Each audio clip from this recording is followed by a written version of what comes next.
ನಮಸ್ತೆ ವೀಕ್ಷಕರೇ, ನಾವಿಂದು ಪುಣ್ಯಕೋಟಿ ಎಂಬ ಪದ್ಯವನ್ನು ನೋಡೋಣ. ಈ ಪದ್ಯವನ್ನು ಸಾಧಾರಣವಾಗಿ ನೀವೆಲ್ಲರೂ ಹಿಂದಿನ ತರಗತಿಯಲ್ಲಿ ಗಮನಿಸಿರ್ತೀರಾ. ಹಾಗಾಗಿ ಇವತ್ತು ಅದನ್ನು ನೆನಪು ಮಾಡ್ಕೊಳ್ಳೋಣ. ಮೈಕ್ನ ಅಭಾವದಿಂದ ನನ್ನ ವಾಯ್ಸ್ ಸ್ವಲ್ಪ ನಿಮಗೆ ನಿಧಾನವಾಗಿ ಗೋಚರಿಸಬಹುದು, ಆದರೆ ನಾನು ಆದಷ್ಟು ಪ್ರಯತ್ನ ಪಡ್ತೇನೆ. ಓಕೆ, ಸ್ಟಾರ್ಟ್ ಮಾಡುವ. ಧರಣಿ ಮಂಡಳ ಮಧ್ಯದೊಳಗೆ ಮೆರೆಯುತ್ತಿಹ ಕರ್ನಾಟ ದೇಶದೊಳಿರುವ ಕಾಳಿಂಗ ಗೊಲ್ಲನ ಪರಿಯನ ನಿಂತು ಪೇಳ್ವೆನು. ಉದಯ ಕಾಲದೊಳೆದ್ದು ಗೊಲ್ಲನು ನದಿಯ ಸ್ನಾನವ ಮಾಡಿಕೊಂಡು ಮುದದಿ ತಿಲಕವ ಹೆಣೆಯಲಿಟ್ಟು ಚತುರ ಶಿಕೆಯನ್ನು ಹಾಕಿದ.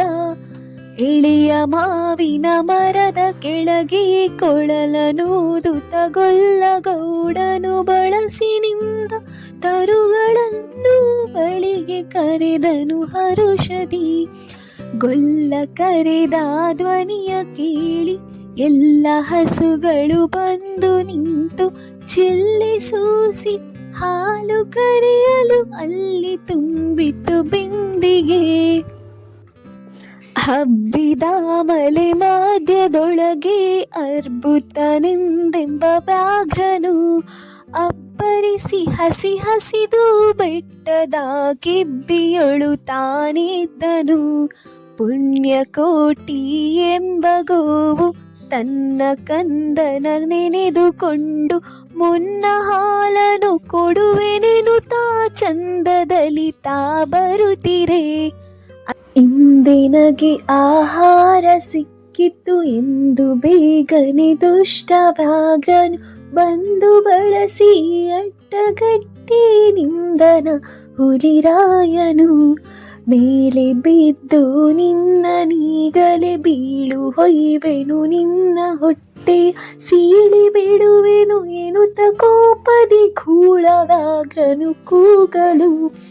ಒಂದು ಭಿನ್ನ ಹುಲಿಯೇ ಕೇಳು, ಕಂದನಿರುವನು ದೊಡ್ಡಿಯೊಳಗೆ ಒಂದು ನಿಮಿಷದಿ ಮೊಳೆಯ ಕೊಟ್ಟು ಬಂದು ಸೇರುವಿಲ್ಲಿಗೆ. ಹಸಿದ ವೇಳೆಗೆ ಸಿಕ್ಕದೊಡವೆಯ ವಶವ ಮಾಡದೆ ಬಿಡಲು ನೀನು ನುಸುಳಿ ಹೋಗುವೆ ಮತ್ತೆ ಬರುವೆಯ ಹುಸಿಯ ನಾಡುವೆ ಎಂದಿತು. ಸತ್ಯವೇ ನಮ್ಮ ತಾಯಿ ತಂದೆ, ಸತ್ಯವೇ ನಮ್ಮ ಬಂಧು ಬಳಗ, ಸತ್ಯವಾಕ್ಯಕ್ಕೆ ತಪ್ಪಿ ನಡೆದರೆ ಮೆಚ್ಚನ ಪರಮಾತ್ಮನು. ಕೊಂದು ತಿನ್ನುವೆನೆಂಬ ಹುಲಿಗೆ ಚಂದದಿಂದ ಭಾಷೆ ಇತ್ತು, ಕಂದ ನಿನ್ನನು ನೋಡಿ ಹೋಗುವೆನೆಂದು ಬಂದೆನು ದೊಡ್ಡಿಗೆ. ಅಮ್ಮ ನೀನು ಸಾಯಲೇಕೆ, ನನ್ನ ತಬ್ಬಲಿ ಮಾಡಲೇಕೆ, ಸುಮ್ಮನಿಲ್ಲಿಯೇ ನಿಲ್ಲೆನುತ್ತ ಅಮ್ಮನಿಗೆ ಕರು ಹೇಳಲು.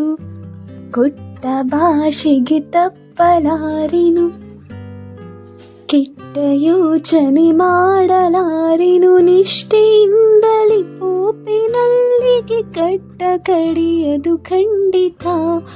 ತಬ್ಬಲಿಯು ನೀನಾದೆ ಮಗನಿ, ಹೆಬ್ಬುಲಿಯ ಬಾಯನ್ ಹೋಗುವೆನು ಇಬ್ಬರ ಋಣ ತೀರಿತೆಂದು ತಬ್ಬಿಕೊಂಡಿತು ಕಂದನ.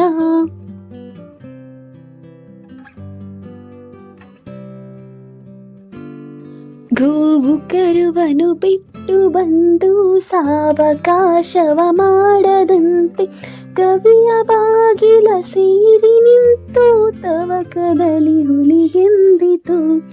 ಖಂಡವಿದಕೋ ಮಾಂಸವಿದಕೋ, ಗುಂಡಿಗೆಯ ಬಿಸಿ ರಕ್ತವಿದಕೋ, ಚಂಡ ವ್ಯಾಘ್ರನೆ ನೀನಿದೆಲ್ಲವನುಂಡು ಸಂತಸದಿಂದಿರು.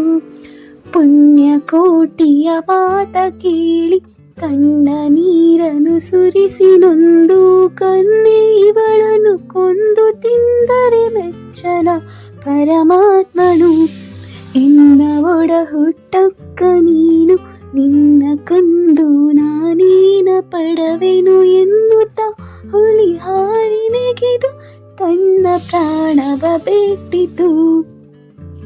ನೋಡಿದ್ರಲ್ಲ ವೀಕ್ಷಕರೇ, ಈ ಹಾಡನ್ನು ನಾವು 5ನೇ ತರಗತಿಯಲ್ಲಿ ನೋಡಿರ್ತೇವೆ.